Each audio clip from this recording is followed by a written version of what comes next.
Morning all, it's Chris Thompson here from Property Portal Marketing. I'm of course with the wonderful Simona who's joined me from day one, and we've got something really special for you today. It is our end of year roundup coming up to Christmas. And no, I'm not ready yet before anyone asks. I normally do my shopping on the 8th, the 20th actually. That's when I normally do it. So yeah, got to crack out on that. But I have Linda from Casa Travella representing Italy.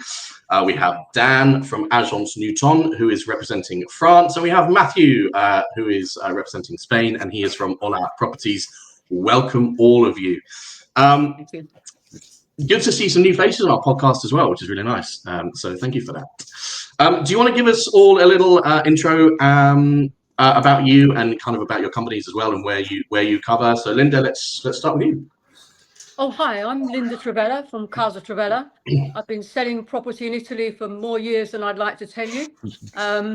I do sell almost all over Italy, from the very north to the south. So although I don't sell in every single region, I have sold in the past in many of them. And so I have a very vast knowledge, let's call it, and experience of the property sales and selling and buying in Italy. Perfect. Okay. Dan, how about you? Hi there. My name's Dan Newton. I'm a fully registered French estate agent. I've been selling houses in France since 1986. So coming on for 40 years. I'm now head of an agency that actually covers pretty well most of Western France, covering 18 departments. And, well, just doing my thing, basically. You've just made me realise how young I am. Thank you. I did start young, I hate to dread. Okay, Chris, okay. Yeah. And Matthew, over to you. Yeah, bye. Hi. Hi everyone. Matthew Wood from Hola Properties here in Spain. I've been in the business about 30 years. Had mostly in the UK, and I had a company in the UK that became ranked the number one agency with Rightmove and forgotten the other name of the awards, which is rather embarrassing. Peter Knight's lot. And then I actually retired to Spain, and the process of buying a property in Spain was so horrendous it dragged me out of retirement to basically help people buy and sell safely in Spain. We've got a business here in Granada, well, in the province of Granada, between Granada City and the Casa Travella. So we deal with country properties and coastal properties in this area. Because of the way Spain works with different autonomous regions, the rules are very different in different parts. But our mission is to help people buy and sell safely, because it's very easy to quickly Google buy a property in Spain and get 400 pages of horror stories. They're actually really easy to avoid. So our aim is to help people avoid that. Awesome. Wonderful. And of course, everybody knows Simona, but come on, jump in. Give us an intro. Honestly, I was just thinking how to minimize horrendous buying experience in Spain. Well, it happens in other countries as well, probably, presumably. I mean, I think everywhere. I think I get off track on these things, but I will mention one of the things that I still find really funny, but also really frustrating, and you guys will resonate with this as well, is that people still think that they can buy overseas without a lawyer. And it really does my head in when I'm sort of sitting there going, yeah, but you wouldn't do it in the UK. So why do it overseas when you have no idea of the market? But anyway. Chris, does that mean taking advice from someone on Facebook is not the same as a lawyer? No. Not sure about that. I can answer to that. So, yeah, marketing-wise, if there is no like bots or AI chat or basically people that just want to chat with you for whatever reason, if you go into a real Facebook or Instagram account that has a like established profile for like if you're a lawyer, if you're a solicitor, if you're a real estate agency, then yeah, you can take some of the advice you're reading there and investigate further. So with that one, yes. So if it's coming from your pages, yes, they should listen at least to what you have to say. and consider, yeah, you've been there for 30 years, you have an experience, you know the area, obviously, you know the man providing services, and you actually know the process of buying from start to end.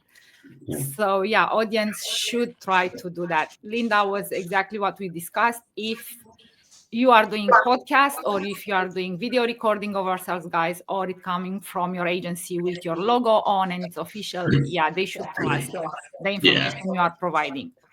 I think the most worrying one are the people that go to the bar and tell all their business in the bar, and then some local guy says, "Oh, I've got a property down the road. It's really cheap," you know. And I mean, the amount of times, and not as much now, but certainly in the past, the amount of times I've been told that. And I say to my clients generally, you know, don't go to the local bar and the local people and tell them all your business, but that's what people tend to do. And of course, there's some helpful person round the corner in the local shop who's going to help them buy a property in Italy or Spain or wherever it is, you know. Well, I think the thing is now it's actually the social media has now become the local bar. It's a very big bar as well. It's the biggest bar in town. it's what we call a necessary evil. It's the crowdiest bar in town. Yeah, the crowdiest. Yeah, exactly, as well. And everybody seems to know everything, or they think they know everything. It's frustrating, but it is one of those necessary evils. It's like if you're not on it, people wonder why you're not on it, and then if you are on it, you still seem to get things wrong. Well, people seem to call you out on it, and people love hiding behind the keyboard. You know, which is why I think videos are a great idea, because if you do videos, you can't hide. You know. It's very, very difficult to hide, and that's why I know, Matthew, you do these a lot. And I know they work very, very well for you. And I know, Linda, you've started doing those. Dan, I think you do them as well. But one of the key things about a video walkthrough on a property is you can edit it, but you can't change anything, massively change anything, you know. And it's so much more real that way as well. I think people are appreciating that a lot more, even if it's a 30-second video. You know, people are appreciating that a lot more. Good. Let's just talk about 2024, because you guys might have sort of a differing view, but I think for me personally, it's been a bit of a mixed year. It's been a little bit bizarre. There's been a lot going on that's sort of been outside of our control. You know, we've had a lot of politics going on, I think, specifically for the UK market, which a lot of us sell into. So, you know, there's been the American sort of, do I say hoo-ha? Maybe not. But you know what I mean. What's that? Just call it an election. We keep it simple. There you go. Yeah. We've had the American election. We had the Germans. We had the French. We had the English. We had everything going on. I think Q1 was really good, and a lot of people were quite positive about Q1. Q2 was okay, and then sort of it seemed to fall off a cliff. I don't know. Certainly, some of the Spanish agents that I was speaking to sort of said that Q3 was terrible, and then Q4 has got a lot better. But let's get some on the ground reviews. So whoever wants to kick us off on their review would be great. And if it differs to the view that I've got, happy days. But in France, it was completely different. Okay. Whether ahead of times or behind times, I don't know. But basically, Q1, Q2, mainly due to the bank interest rate rise over here and different political things going over here, it was just morbid, basically. Right. The first 6 months of this year was extremely slow. Saying that, the second 2 quarters, we pretty well caught up what we lost in the first 2 quarters. I think part of the reason was the French market was still calming down after the boom following COVID, and where literally there's nothing left on the market because everyone's buying these country houses. And then we actually got down to a point where there wasn't much on the market. The prices are right up the top. Interest rates went up. The market pretty well died, which also allowed the agencies to restock as such. And then it got to the summertime, which I swear by. I think people think I'm mad when I say it, but basically when our market closes down for the winter, i.e. Christmas, it won't get going until the good weather starts, because people need sunlight to feel good. And admittedly, in France, well, this year, summer didn't come till June. Right. Ouch. Yeah, exactly. Yeah. So that combined with everything else, literally the first 6 months was morbid, but we pretty well made up for it in the second. Yeah, Dan, that's interesting actually. That it's kind of a yeah, not necessarily reverse, but it's certainly interesting. And I guess a lot what we're all influenced by is outside factors that we can't control. But it's good to hear that you've sort of improved over again over the last sort of 2 quarters, Q3 and Q4, which is good. Here's a question for you. Yep. So chateaus tend to be quite popular in France. Maybe I might be wrong on that, but are they as popular as they seem to be? I mean, does that kind of like who? Yeah. Well, obviously when Escape to the Chateau started back in, was it 2005 from memory? I was going to mention that actually, and then in my head I was like, oh, this is where the question's going, and then I was like, oh, I don't know whether I should, but yeah. Yeah, well, basically, yeah, that did start a big influx of English buyers looking for cheap chateaus to renovate up with a shoestring budget. That's pretty well died off. What has happened now is the Americans are showing interest. Americans, Dutch, and Belgians, but certainly Americans are showing interest. And I wouldn't say it's necessarily the big chateaus or the small chateaus, but it's very much I'd like to say in a way, the Disney chateaus. It's got to look chateau. It's not Disney. He has to have a tower. This sort of thing. And yes, that is a growing market over here at the moment. Yeah. Okay. And I think it's going to be quite an important role player this year. Well, 2025, basically. Yeah. Okay. Perfect. Linda, Italy. How about you? How's your market sort of been? Well, similar to what you were saying before, Chris, the first 2 quarters of this year were reasonable, let's say. I wouldn't say they were fantastic, but they were reasonable. But the third quarter just dropped off a cliff completely. And generally speaking, when, for example, September and October are generally busy months for us and people viewing, and November. So it's certainly the fourth quarter has improved. But as you rightly point out, certainly from the point of view of elections, I tend to have clients from all over the world, whether they're European or whether they're Chinese or whether they're American. So every market has been affected. As you say, we've had the elections here, we had the elections in America, elections all over Europe. So everyone was playing a waiting game. Everyone was, I think, playing a waiting game, and now are starting to resurface. But obviously, they're resurfacing a bit too close to Christmas. So I'm hoping that next year we're going to see a different market. But the areas have changed as well. So earlier on in the year, we saw Tuscany is always popular because I love Tuscany. I love it. Oh, it's beautiful. The thing is, Chris, there's such a choice of properties and prices. It's a large region, and you can buy something for 50,000 euros or for, 5 million euros or whatever. So that's always popular. And at the beginning of the year, we saw Puglia being quite popular. Latterly, we have seen Como resurfacing because prices went up considerably in Como, and they have stabilised. And we've seen a little bit more in Western Liguria, which is the area that actually borders France. So you fly to Nice, for example. And Puglia not quite as popular. So we've seen a difference actually in the whole sort of structure of where people are looking, apart from Tuscany. We have had some interest in Abruzzo as well, but there you do have to be careful whereabouts you buy. So Abruzzo and Le Marche are sort of in the background, if you like, as well. So quite an interesting year, but I'm hoping next year we're going to see more. I think also people are waiting to see about the visas, because I think there's more interest in people actually wanting to move out of the UK, particularly, and possibly the US, to go into to come into Europe. Whether that, I mean, I'm hoping it's Italy, but of course it could be France or Spain or anywhere else. So hopefully we'll see a different market next year. Yeah, we're going to talk about. Funnily enough, we're going to talk about the American and the UK market and kind of the outlook on that for next year with people moving out. But going back to chateaus and castles, is it? I think I read something about. Is it true that Tuscany has the most amount of castles in Italy, or Italy is like the #1 country with the most amount of castles? Is that? I don't know if that's. I mean, I don't know if that's true, but who has been counting castles, frankly? There's somebody going around counting castles. Yeah, exactly. So if that's what you've read, it must be true. Was it on Facebook? That's what I want to know. It probably was on Facebook. Yeah, that's probably where it was. Probably where I picked it up from.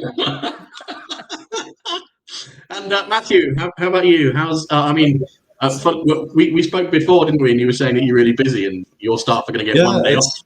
It's been a fantastic year. We're about 25% up on last year, so it's been a great year. It's been spread over the last quarter has been just phenomenal. Q4 has been amazing for us this year.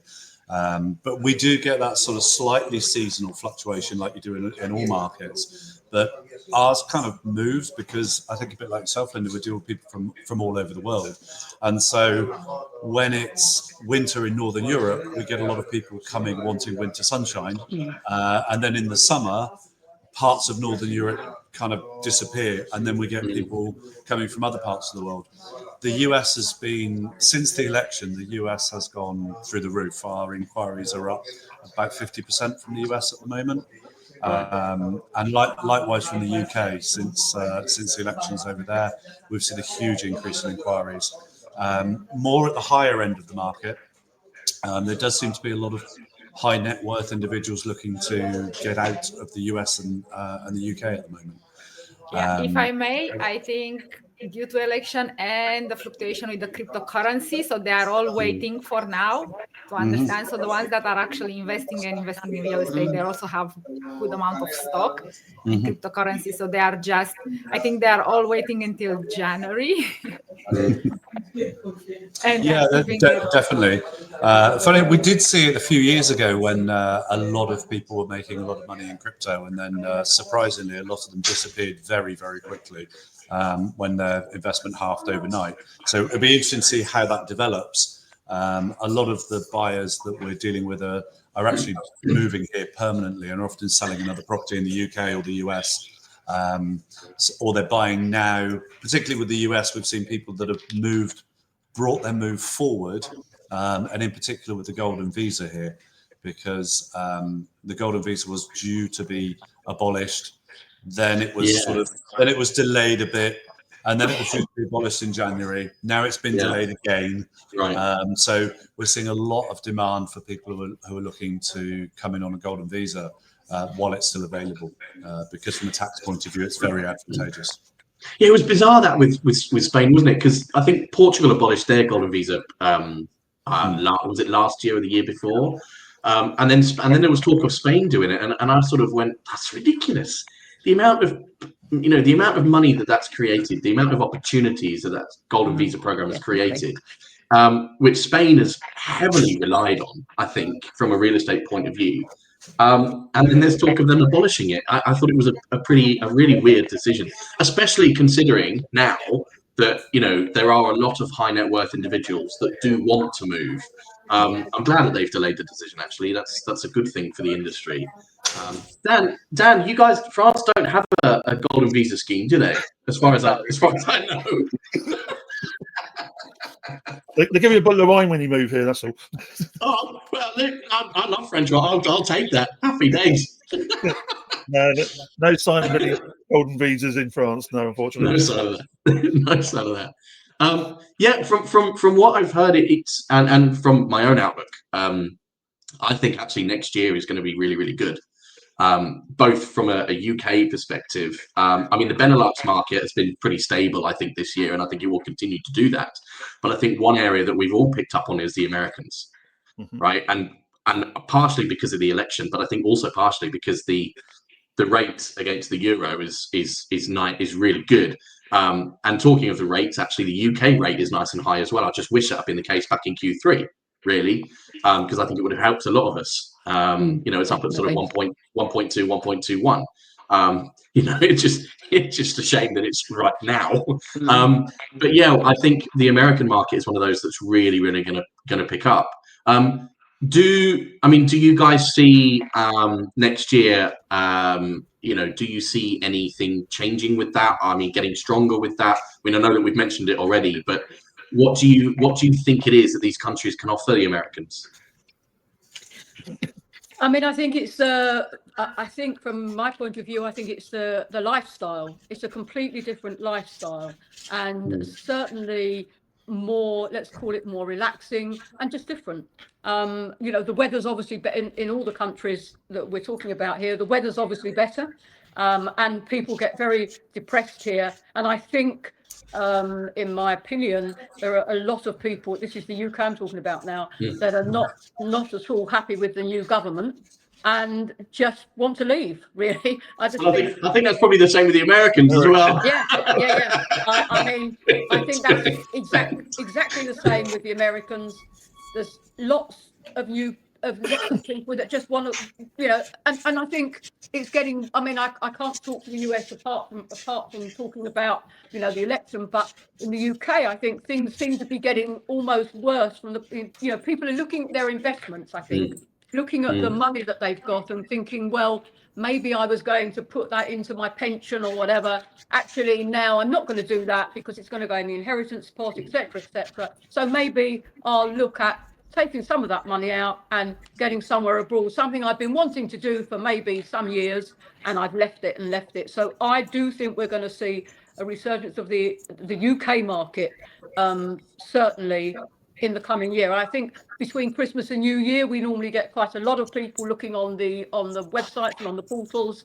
So I'm hoping we're going to have a big boom when it starts in January and February. Fingers crossed, anyway. Yeah. Dan, Matthew, is that kind of the same? Do you think that that's kind of the same view for you guys as well? Well, I think basically any country, any political background, when there is a radical change in that political structure, either swinging from left to right or whatever, half the population will suddenly say, "Oh, well, I'm happy now. I'm staying where I am," and the other half will say, "Well, I'm making a move." Right. Yeah. So, whichever way it goes, there's always people who want to move. Is the way I see it. Yeah, I totally agree with that, Dan. I think from the US clients, it's interesting how we do actually get a lot who are very pro-Trump, and a lot that are very anti. So I'm sure that's the same in most countries. Everything seems to be very black and white divisive now, rather than there being much middle ground around it. Yeah. And that's certainly the same from the UK. But Linda, you mentioned about the pensions. I've definitely seen a lot of people who are drawing down their pensions and using that to purchase a property abroad because they don't want their pensions to be part of their inheritance estate anymore, particularly from the UK. So, it is driving people. Well, I think what I'm seeing is maybe people that were going to make the move in 5 years' time are now making the move today. Or at least buying now for 5 years' time, rather than leaving it. And again, like you said, with the euro being so weak at the moment, compared to the last couple of years, UK buyers in particular have a lot more spending power. If someone was spending at 300,000-400,000 2 years ago, they've actually got 340,000 euros to spend now. So their spending power and therefore their confidence in buying has gone up quite a bit over certainly the last 6 months. We've seen a big increase in that. Definitely. Long may that continue for sure. And also, Chris, I think the other thing that I've noticed, talking about, as Matthew said, about investments, I've seen clients that are buying just for investment, i.e. they're not spending a huge amount of money, and I don't, they might be looking at 100,000 euros, say, for example, but they're looking at that purely as an investment. They're not looking to use the property, they're looking just to rent it out or see it go up or whatever. So that's something else I've noticed, particularly in the last quarter. And I think that's possibly due to the government change, probably or possibly as well. So, talking of the rental market, actually, I think what we're going to see next year is that there are going to be more and more people who are buying for long-term, permanent moves rather than rental markets. And I think there has been, certainly in recent months, more in 2024 than any other year. But you're starting to see a route where governments are clamping down quite heavily on the rental market, partially because of the whole situation with Airbnb, but also partially because of a whole number of reasons. And I think that the market next year, there won't necessarily be a drop in people buying for rental purposes, but I do believe there will be a massive influx in terms of people permanently, looking to move in order to escape their political regimes. Let's put it that way. But this whole situation with the rental market is interesting, because I know in Spain, for example, you now have to have a license in order to rent out the properties. And I don't know about Italy or France. Maybe you guys can give me some insight into that. But there is that whole situation that's ongoing. Has that, do you think, whilst we're on that subject, Matthew, has that put a dampener on people looking to rent, given that they now have to jump through those hoops in order to get the rental license? Yeah, there's been a big change in the rental markets in Spain. I mean, specifically for Andalusia, because the autonomous regions, things change in different ways in different parts of the country. But to give an example, Malaga have just passed that, I think it was 42 or 44 neighborhoods. They've basically ceased any new licenses for tourist rentals. Granada City has stopped issuing any new licenses. Barcelona, for example, have said that they are banning all tourist licenses from the end of 2028, I think it is. They will have no rentals, no Airbnbs, nothing. And other cities are starting to follow that.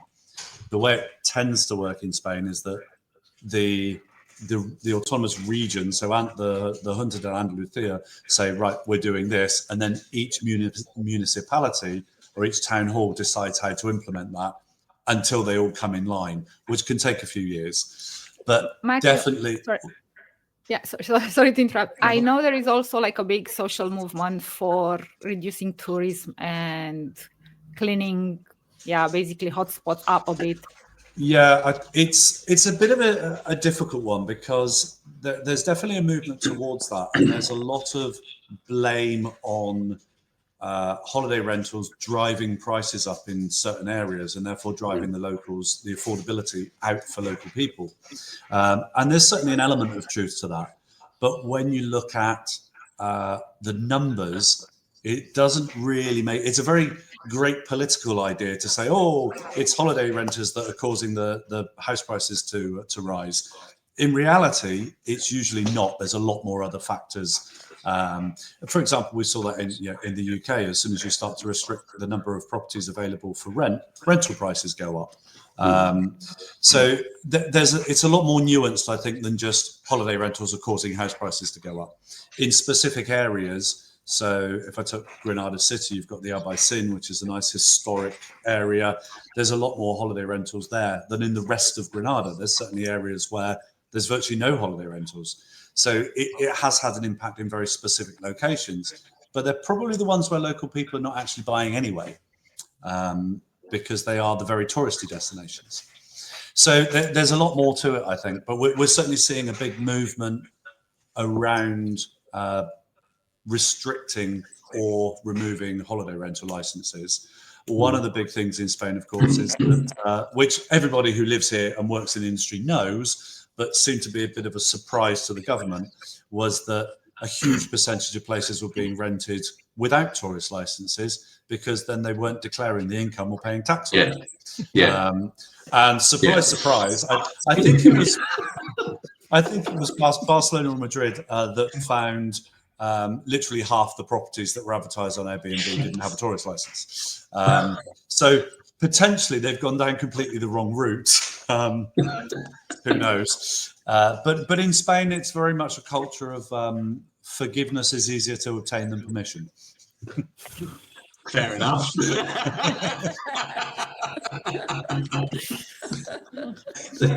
Turn a blind eye. And it is quite culturally endemic that people don't like paying tax, in part because the taxes are very high, and they're probably very high. This is Europe. It's okay. It's for everyone. That's all right. But the taxes are very high. We all hate it. Because it's so punitive that a lot of people then choose not to pay tax. So kind of if you made it fairer, probably more people would pay and it will balance out. But that's why I stay out of politics and stay in real estate. Good idea. It's probably not an easy one to solve. But in essence, there is the tourist rental market is in a bit of a state of flux at the moment, and we have definitely seen a lot more people being or asking a lot more questions about tourist rental properties. We put lots of videos out about what's needed and what's not needed, and it has, it's having an impact on the market, that's for sure. How that will pan out next year, we shall have to wait and see, because it looks like in a lot of regions the tourist license won't be transferable with the sale of the property. It will stay with the person. So when you sell the property, you then have to reapply for a new license, and that new license will be under the new regulations, maybe not under the regulations the property got the license on. And so there's been quite a few changes in what's required. So we're getting a lot more people asking about, does the property fit the new regulations rather than does it have a tourist license? Right. Okay. Be an interesting year ahead. It's going to be a fun one. Dan, Linda, is that sort of the same? Are you seeing that sort of same trend in Italy and France? I mean, obviously, in terms of the news stories that we heard this year about the sort of the rental market, I haven't heard any reports of that being as crazy as it is over there as it was in Spain. But are you seeing a kind of a trend? Are there any issues with that? Where do you see kind of that side of the rental market next year? I mean, obviously they're becoming stricter, and the same situation. You've obviously got people renting that don't have a license. Clearly, they're becoming, for example, now when you have your keypad on the door or key box, whatever, you have to have a number on it, which is your license, the license number. That you have to make sure you've got fire extinguishers.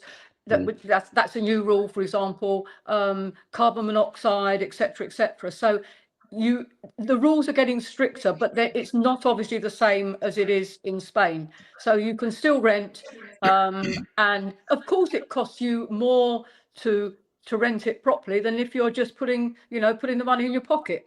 And yes, there are still people doing that, but I think it's becoming stricter and more difficult. You have to actually register with the region. So whichever, like if you're renting on Lake Como, it's Lombardy. So you have to register with the region, and you register with a local account. We don't have to register with a local accountant, but that's what I advise my clients to do, so that they make sure that everything is done properly.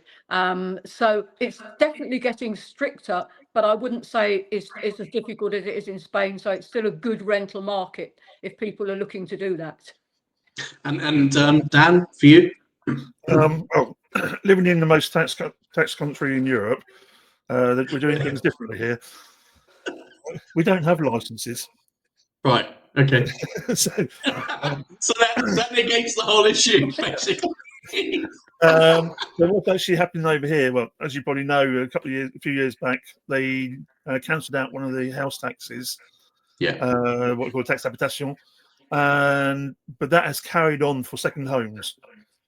What they've also done is in the actual hotspots is actually the local authorities pretty well have the power to increase that second home tax to pretty well double the standard rate in hotspot areas. What's going to be new for 2025, though, is there's a new tax coming out on second homes when you're renting them out, and you will have the obligation to be registered with an official accountant for your declarations. Right. Wow. Okay. So you're not getting away from the tax man then, are you? No. Anyone can do it as long as you pay your tax. Right. Ouch. So admittedly, it's going to have a bit of a knock-on effect because, there are lots of people doing Airbnb. It's not actually necessary for income. It's just paying a few bills on their holiday home. Yeah. The fact they have to actually be registered with an accountant now to do it or get heavy fines is going to swing around a bit. Yeah. Admittedly, for those making a full-time business out of it, I'm not against the idea. It seems logical to me. But it will actually be changing things over here. I think prices on rentals are going to go up quite a bit because obviously you got I can't remember, is it 2.5 or 10%? I can't remember now, the actual tax they're bringing out. Right. But it's also the cost of having an accountant as well, which all has to be calculated into the cost of renting it out. Yeah, definitely. Yeah, funny. Airbnb seem to come up quite a bit. I blame Airbnb for all this anyway. I really do. I think they're a pain in the industry. The thing is, they had a really good idea. Logically, it sort of works. You sort of go, well, okay, yeah, I've got a second home. I don't use it. I'll rent it out. But I think only people now and governments now and industries now are realizing actually they've probably caused quite a bit of trouble within the industry, which, I don't think they set out to do, but I think it's just natural that it's kind of sort of progressed that way. Well, I believe Airbnb actually wasn't even started up for that. It was started up to rent out your main house when you go away on holiday. Oh, was that? Oh, right. Okay. Oh, wow. Really? Yeah. I didn't know that. So yeah, if you're going away on 3 weeks holiday, don't leave your house empty. Make a bit of money, rent it out. Okay. And then they sort of progress from there. And yeah, well, obviously it's not just Airbnb, but it is mainly Airbnb causing problems all over the place. Yeah. And if we want to get political, also the fact that like Amazon and God knows how many other these multinationals, they're not paying taxes anywhere. Yeah, precisely. What do you think, talking of next year, what do you think is going to happen with prices next year? There's been talk of them coming down. There's been talk of them increasing. I mean, I know for one, looking at Spain, I mean, prices in Spain have rocketed, and I'm more talking about the Costa Blanca and Costa del Sol and Murcia more at this point. But I know in those areas, for example, new builds has absolutely skied. Resales has absolutely skied as well. So, do you think that's going to continue? Do you think it's going to come to a head and prices are going to start decreasing? What's the situation on that? I think you're absolutely right in terms of the Costa del Sol and certainly Costa Blanca. There's been huge increase in prices over the last few years, which is as always is driven by demand. But there's a huge lack of stock as well. There is. The builders can't build as quick as to maintain with the demand, the pace of the demand. And that was in part led because obviously before the 2008 crash in Spain, the banks just weren't willing to lend money to build. The cost of building, when the prices were low, it just wasn't worth anyone building because the cost of building something was more than you could sell it for. That changed and swung. And certainly the Costa del Sol has become so popular around the world now, with huge amounts of influx from sort of Eastern Europe, from Russia, from China, as well as the normal markets, that it's the same old problem. Demand is outstripping supply. But it is also very regionalized. I mean, that's unlike, for example, in the UK, Andalusia, for example, is almost the size of England. So the variances in markets, you can have a market in one location that is absolutely on fire, and literally 15 minutes up the road, the market's dead. Right. So it is so many different micro markets in different areas. But in general, we've seen on the coast prices have gone through the roof. Inland, they've been a bit steadier. One of the challenges, or the biggest challenge, I think, in Spain is that, unlike in many more mature markets, the property data is all private. There's no publicly available data other than the data issued by the notaries, which is an average. So they just issue like an average price per square meter. And so you'll see properties that have been on the market for literally for 10 years at super inflated price. They'll often then end up selling for half the price that they were actually on the market for. But because that data is not publicly available, the neighbor then says, oh, well, that one sold for this price and mine's much better, so it must be worth more. Whereas in reality, it's kind of having access to all of that information is so important in terms of pricing properties correctly. If they're priced correctly, even in the quieter areas, they will sell. If they're overpriced, they won't. But in places like Costa del Sol, for example, I was in Marbella with a developer 2 weeks ago, and they're selling off plan for stuff that won't be finished for 2 years. And they're writing into the contracts now that you can't resell that contract because it was getting to the point where people were buying a contract on a new build for 2 or 3 years' time. And it was being sold 2 or 3 times before the property was finished at a higher price, just because there was no more new build to buy. So Yeah. it became quite speculative. And I think the worry is when things start to get to that level of speculation, that normally means there's a bubble there somewhere. Yeah. History doesn't tend to change repeating its cycles that often. But I don't think that's going to happen next year. I think next year will continue with a strong market as there's huge demand. Okay.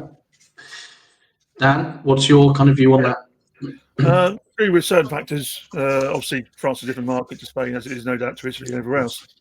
But common factors in there. The main thing over here, the off-plan sales are pretty well dead in France at the moment due to the fact that the constructors can't guarantee the price. Right.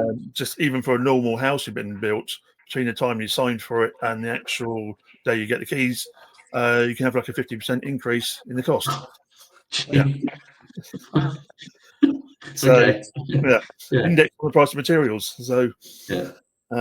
after that, similar to Matthew, we're low on stock following COVID in France.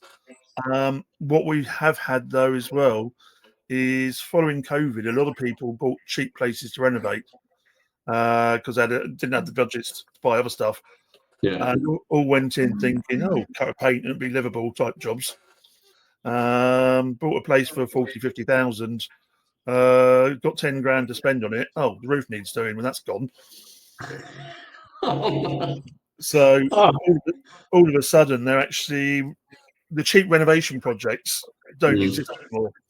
Right. Become half the price of the house. Yeah. You've now got projects with unfinished renovations. Right. Obviously, the people are pricing in what they've spent on them. And so now, obviously, when the bottom end of the market goes up, the rest of the market follows. Yeah. Another factor to take into account in France, because I don't know about Spain and Italy, but over here, unlike the UK, when you take a mortgage out, the mortgage is on the property, not on the head. So where in the UK you can do a rollover when you sell, in France you can't. You have to reimburse the actual loan and get another loan for the next purchase. Oh, jeez. Yeah. So if you buy a house on just anything, let's say 250,000 euros, and the market falls through, the bank won't let you sell it at a loss. Yeah. So even in 2008, when the big crunch happened, certain markets lost like 50, 60% of the market. I think in France it's on like 15%. Right.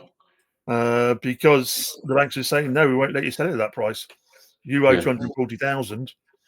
That's what you owe. That's what you've got to pay. Yeah. Okay, might let it at 230, we'll let you off, but not 150. Yeah.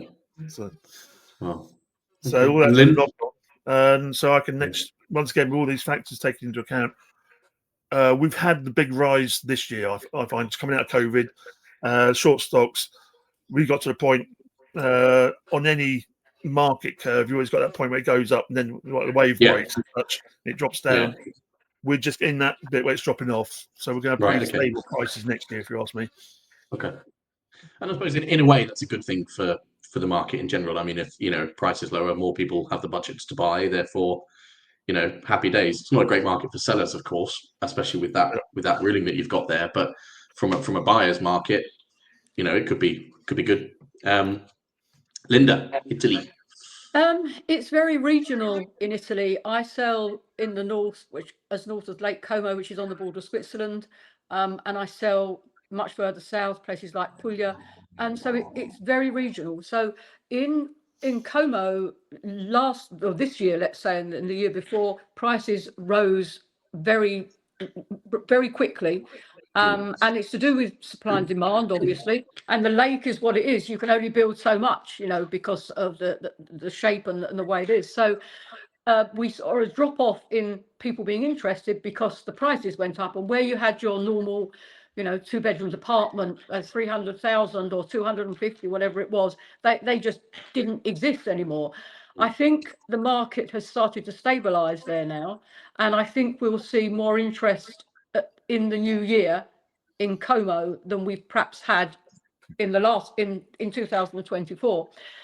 Places like Tuscany, certain areas, location, they will remain high, reasonably high. Other areas are quite low. So I think those two areas are quite different in terms, and because Tuscany, as I said before, is so very large, you've got a very diverse type of property and price range. If you go further down to the south, Puglia this year has seen a rise in prices. I think that will stabilise as well. Abruzzo and Le Marche, reasonably stable. I don't see a rise there particularly at the moment. Western Liguria and Liguria in general, if you're near the coast, and I think Matthew mentioned that, anything near the coast, the Italians absolutely love, which keeps the prices high. So the non-Italian market tends to buy a little bit further inland where prices are less. If you've got anything with a sea view, for example, that will put the price up immediately, even if it's not actually massively close to the sea. So it's very, very regional. But I think I don't see massive price rises because we've had some price rises in the last sort of 18 months. So I hope, I'm thinking it's more likely to stabilise. I don't see any drop in any areas where the prices are likely to drop at the moment. Okay. We've raised some really good points there actually, which is we actually did a podcast. I don't know, you might have seen it, but we did a podcast on prices. I think one of the big things about next year, if prices do continue or even stabilize wherever they're at next year, there has to be a point on education, because I think partially, yes, I totally agree that the market prices have increased because of supply and demand. But I also believe that there is a percentage of prices that are massively inflated purely because agents have not necessarily agents, but agents have taken on people's properties because they need the property rather than actually taking them on because it's a true price of where the market is. There's a lot of that going on in the UK at the moment, and I think there's probably a lot going on everywhere. It's sort of, well, Joe Bloggs' property down the road is on at 500,000, therefore why can't my property be on at 500,000? Chris, in UK prices, at least in London, I've moved to this neighborhood 10 years ago. So a two-bedroom property or a two-bedroom property, let's put it like a house, detached or semi-detached, was around 400K. Yeah. Now the same house is on for 900, or if it has a third bedroom and a bigger garden, to 1.2. It's ridiculous here. Yeah. And but I think there has to be some education around that though as well. There has to be some education. It's like one of the things that we mentioned on the podcast was, do agents have a responsibility to whose responsibility is it to educate that seller?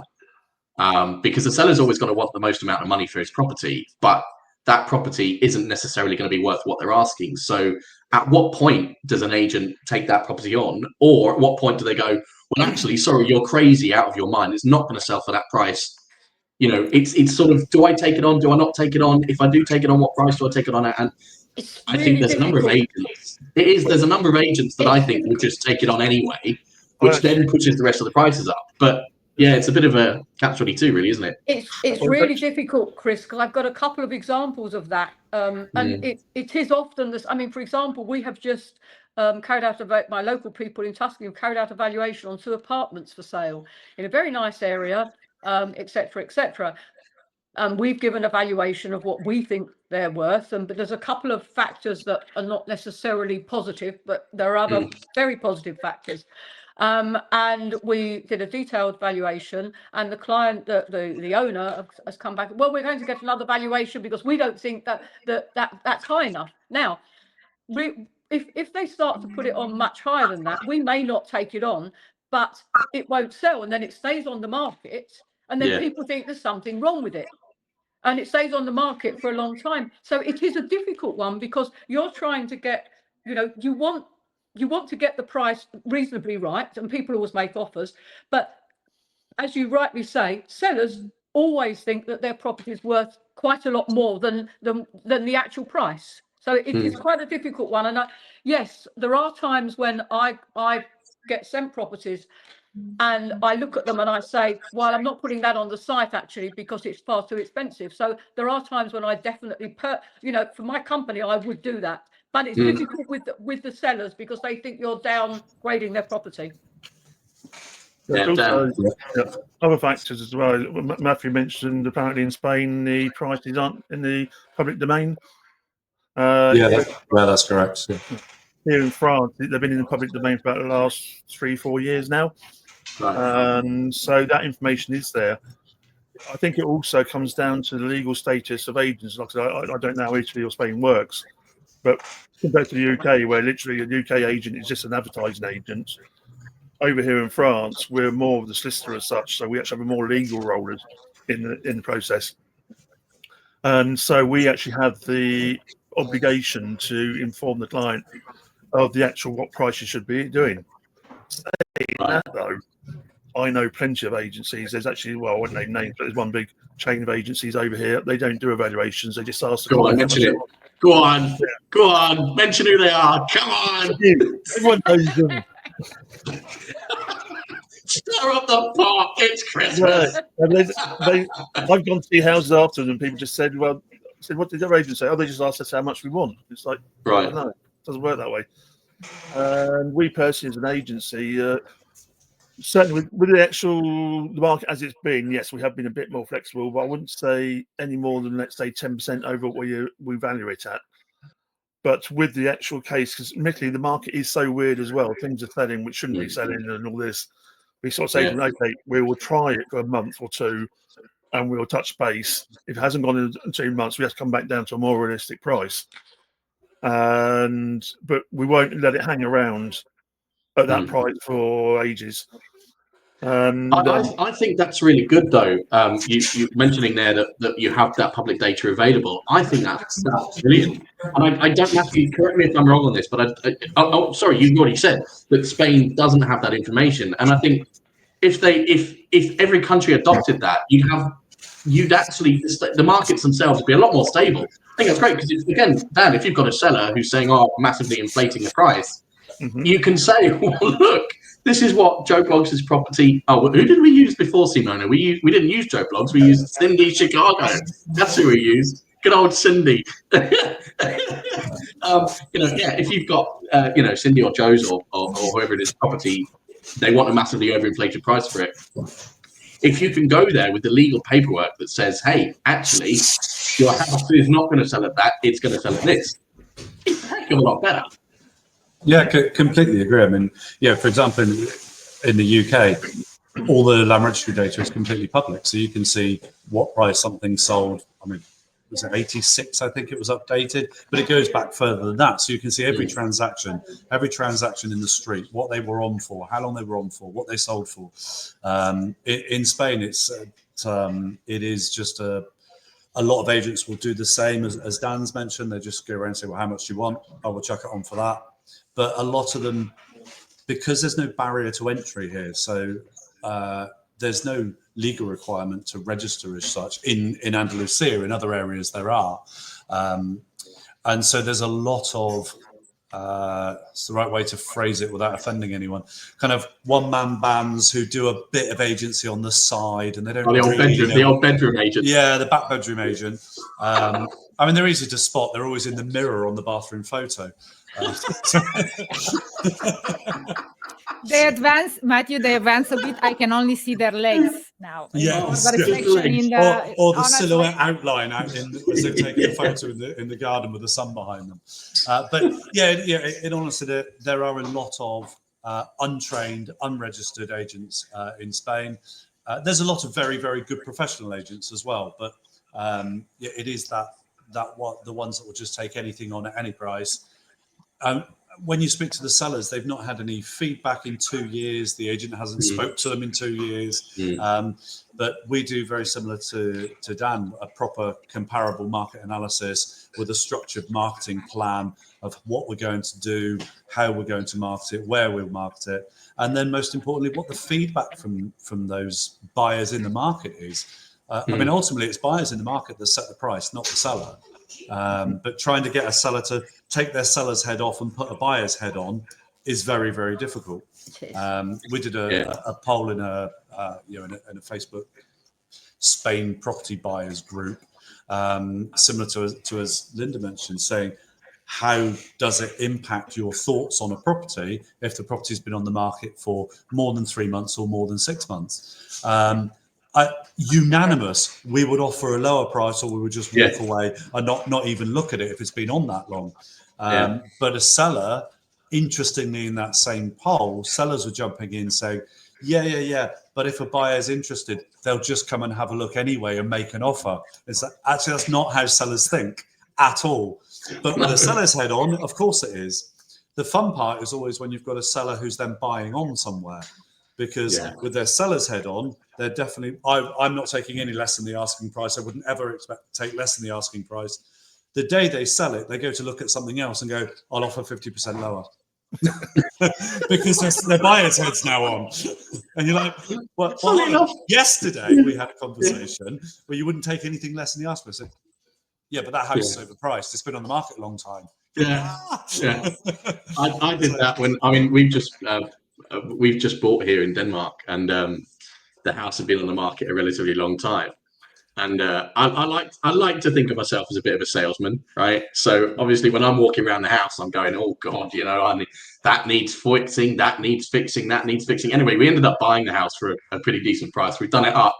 And now I'm thinking that the house is like, oh, it's brilliant, you know, I'm going to be able to massively inflate the price. It's going to be, and then the agent just came around and went, nah, you're not going to get the price you want for it. It's interesting the things that do affect value of property and the things that don't as well. I mean, don't mention there was a lot of people buying stuff and doing it up. That certainly happened here. You know, 10, 15 years ago, people were buying things super cheap, refurbishing it completely. The problem is they bought a brand new kitchen 15 years ago. It's now not a brand new kitchen. It's a 15-year-old kitchen. But they're like, but I paid 10,000 for my kitchen 10 years ago. Yeah, but if you took it out now and tried to sell it, you'd get 100 euros for it. So, and also the styles change. That's something that's changed massively. Is the kitchen from 10 years ago actually now looks dated to today's buyers. And so it might be in perfectly good condition and perfectly functioning, but the buyer's looking at it with a very different view to when someone bought it 10 years ago. And if the whole house has been done like that, it's the avocado bathroom suite might have been bang on trend at the time, but it's just not now. Matthew, I have a curiosity. Sorry, Chris. I have something that is always in my mind when I'm advertising properties in Spain. So, Linda, and I don't know, in France, in Spain, most of the properties usually let's say a big part of them are sold fully furnished and with the furniture including. And I'm just curious of how this is impacting the buyers. So basically, are buyers going, oh, that's perfect, it's fully furnished, or most of them are going to go, I want my own furniture, everything needs to go? To be honest, Simona, it's a 50-50. A lot of the time, if you're not in the coastal market and on the slightly more inland market, because properties tend to get inherited down through families, and there isn't the aspirational moves that you might get in the UK, for example, where someone buys their 2-bed starter home, then buys a 3-bed semi, then buys a 4-bed detached when they've got a big family. Here, people tend to inherit the properties. So they'll live at home until they're 40, 50, then inherit from the parents. If they have moved away, you've often got a property that's got furniture from the 1960s, which is still in good condition, but buyers don't want it. But the seller doesn't want to get rid of it either, because that's a bit of a hassle.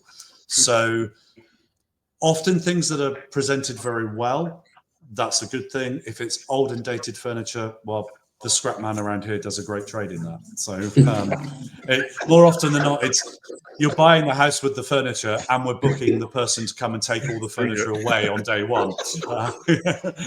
They're waiting outside and we call from the notary. Yes, you can go in and remove all the furniture now. So it's kind of there's so many different parts of the market in Spain, but it is quite common to sell the property with the furniture. Is that the same Italy, France? Go for it, Linda. I tend to sort of agree and disagree. We find that there are some people who absolutely 100% want the property furnished because they don't want the hassle of coming from, for example, I sold recently some Israeli clients, American clients. They want the furniture because they don't want to have the hassle. And actually to the point of being, well, we're not going to buy it unless the furniture is included. Now that's fine if it's a second home, but of course, if the people are actually living there and it's their main home, clearly they want the furniture themselves. So I do sometimes have a little bit of negotiating to do on those sort of things. But then, as you rightly say, Matthew, you do have the situation where the furniture is absolutely shocking and no one wants it. And, you know, I've got to find a scrap man to come and pick it up. So I tend to see both sides. We don't have many properties that are totally newly furbished, unless it's a brand new build. Obviously that's different.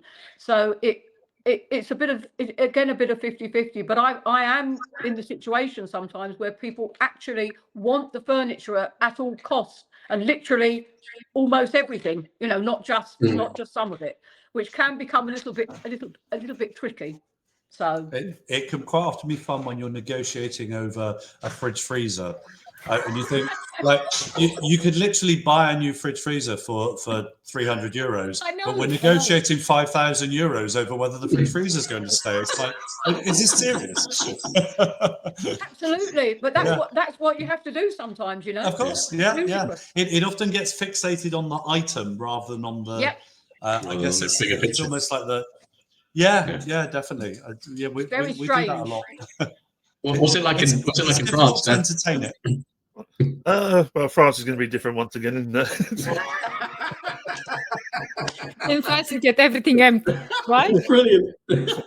Well, I don't know if it comes back to the tax factor, but I think probably selling second-hand furniture is about the only place you can make any real cash without being taxed for it. Oh, so. Okay. Well, I say really real cash. I'm not talking about actually real cash as opposed to a real amount of cash. Yeah.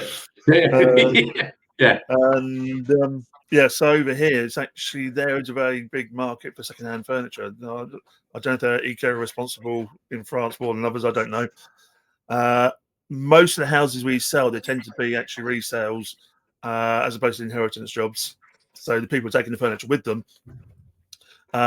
Yes, we do get some holiday homes being furnished, but it only represents about, I'd say, 5% of our market, something like that. Right.